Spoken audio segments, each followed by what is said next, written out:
Hello friends, myself Pratik. In this session, we are going to discuss object-oriented programming concepts. We will broadly discuss the concept of classes and objects in this session. Let us start this session. Object-oriented modeling or object-oriented design is used to capture real-world entities. The best thing about object-oriented modeling is that we can capture all real-world entities through the concept of classes and objects. It means every physical concept can be captured through the concept of classes and object. Whatever we can see with our eyes, whatever concept we have developed can be captured through these classes and object concepts. It encourages the modeling of real-world entities and their interactions. In order to understand this concept, let us consider the modeling of dogs. Here we have three dogs. Let's capture their information through the concept of classes and object.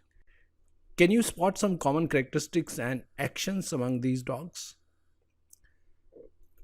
So here their common characteristics can be like their breed, size, age, and color. And actually these common characteristics are considered as data members.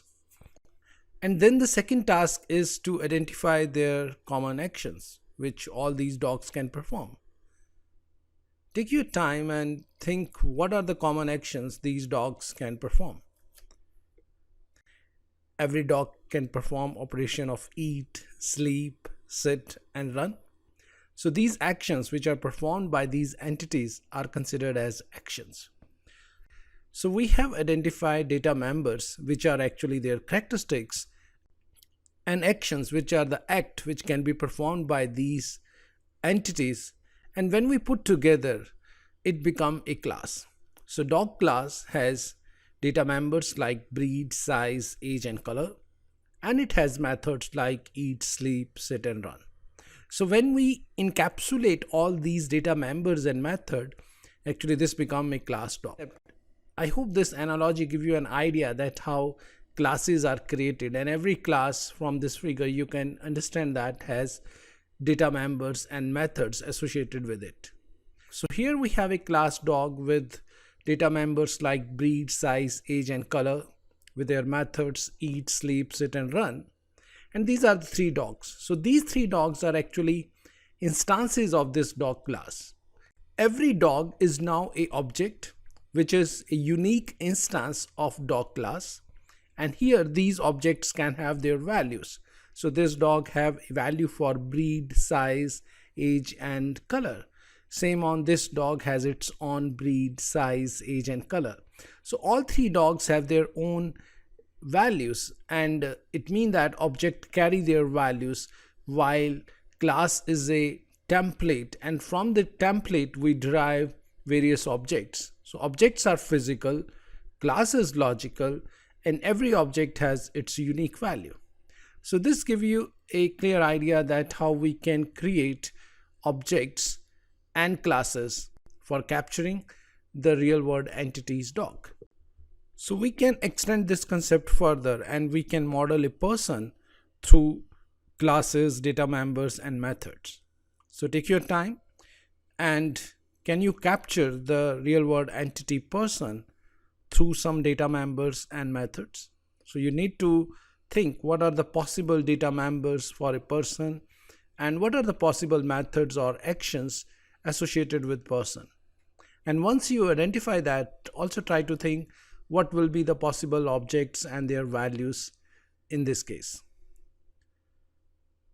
You can pause the video at this point, and once you are ready with the answer, you can again play this video. Yeah, so in this case, I have identified data members like unique ID.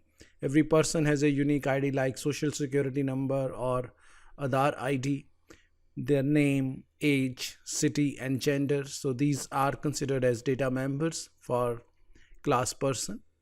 And every person can perform the actions like eat, study, sleep, and play. So these are their corresponding methods. So this is the template for a class person with corresponding data members and methods. Of course, you can add more data members or different data members to this class, and similarly your methods can be little bit different. But yeah, conceptually they represent their common characteristics and the actions. And then we have instances, which are the physical objects. So here, this person John is object 1, while Desi is object 2. So they have their corresponding values for name, age, city, gender, and so on. Here in this figure, we represent the concept of class person and its corresponding objects. Okay, let's move ahead and let's model student. So here we have students and we wish to capture their information through concept of classes and objects. Take your time to identify possible data members and methods in case of class student, and also try to think what will be the possible objects in this case.